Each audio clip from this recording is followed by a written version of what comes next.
Good afternoon, Knights. Thanks for joining us. I'm Christian Felt, and today's Thursday, October 11th, 2021.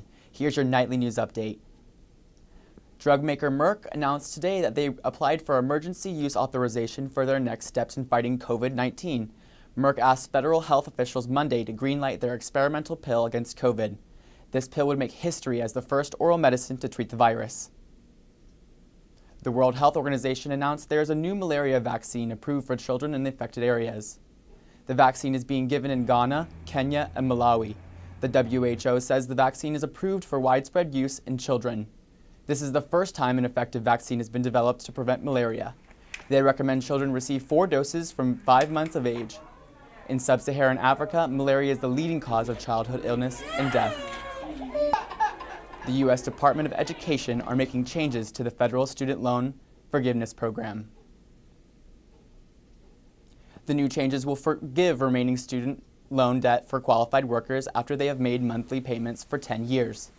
The Education Department says it will restore the promise of the debt relief program and will be carried out over the coming months. The program offers a limited waiver for all prior payments from students' borrowers that previously did not qualify. The waiver will continue until October 31st, 2022. Nightly News will keep you updated. Thousands of people attended the Come Out with Pride Festival in downtown Orlando this weekend. I will tell you more about why members of the LGBTQ+ community are glad to have this event back this year.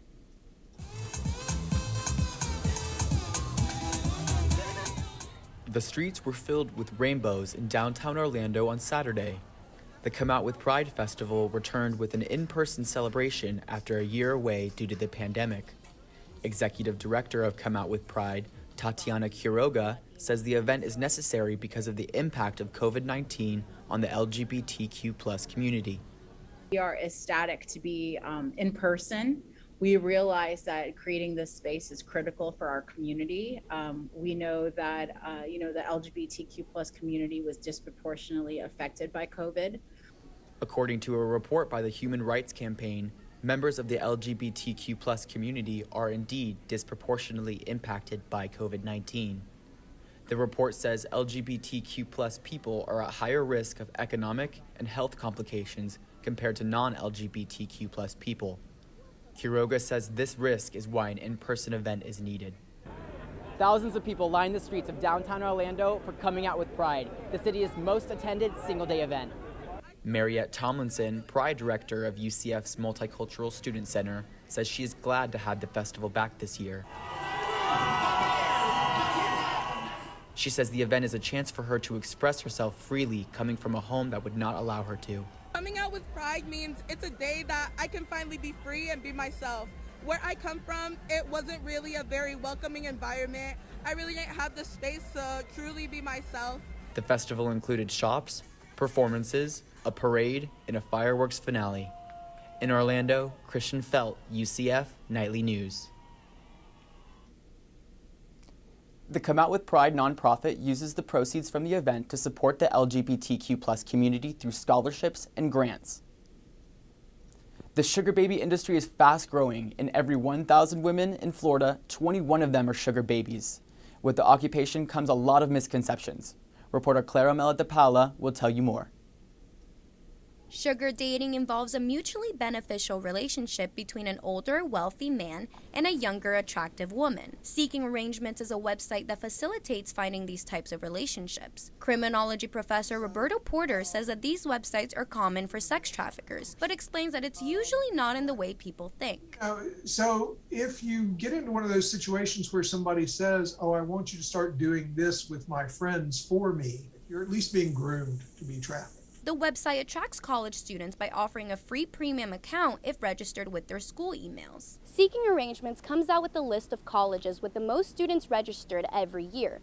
This year, UCF came in second after Georgia State University. A UCF student that goes by Brooke has an account on the website. She explains how she maintains her safety. I let them know immediately up front, hey, if we want to meet, we're meeting in person somewhere, Starbucks, like public.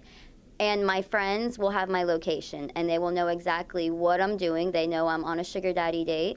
Brooke explains that people think of sugar babies as prostitutes, but says she does not consider herself a prostitute. In Orlando, Clara, Melo, Paula, UCF Nightly News. If you ever find yourself in a situation where you think you're being sex trafficked, please contact the Polaris Project.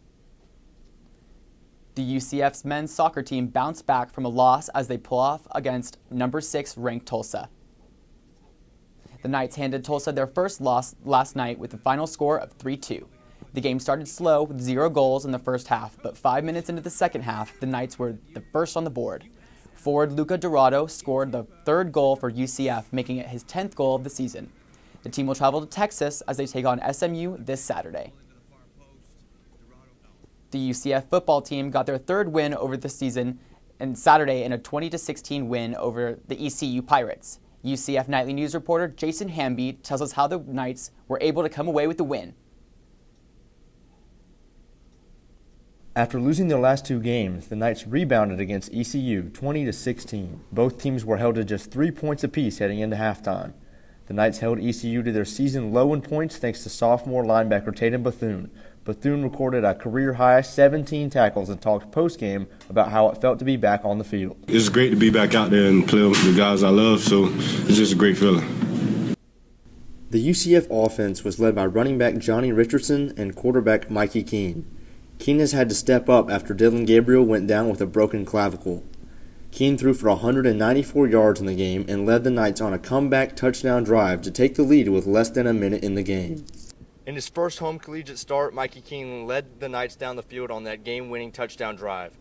Head coach Gus Malzahn talked about how proud he was of Keene's performance. That was his first home start. He's still learning, and there's going to be some growing pains, but he's a really good quarterback. And I think sometimes you just gotta stick with people and let them grow. And he's going to be a big-time quarterback before it's all said and done. The game-winning touchdown was scored by sophomore Mark Anthony Richards, who talked post-game about the score.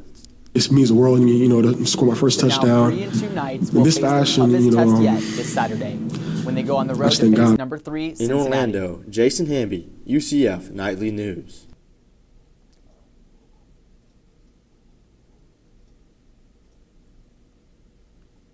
Will face their toughest test yet as will go on the road to face number 3 Cincinnati. Now let's take a look at today's weather forecast. Today's high is 86 degrees with a low of 71, with mostly cloudy skies and a 30% chance of rain. And that's all the time we have for now. Make sure to keep up with us with all that's happening throughout the week by following us on Instagram, UCF Nightly News. Check back here tomorrow for another Nightly News update. I'm Christian Felt. Thanks for watching and have a great day.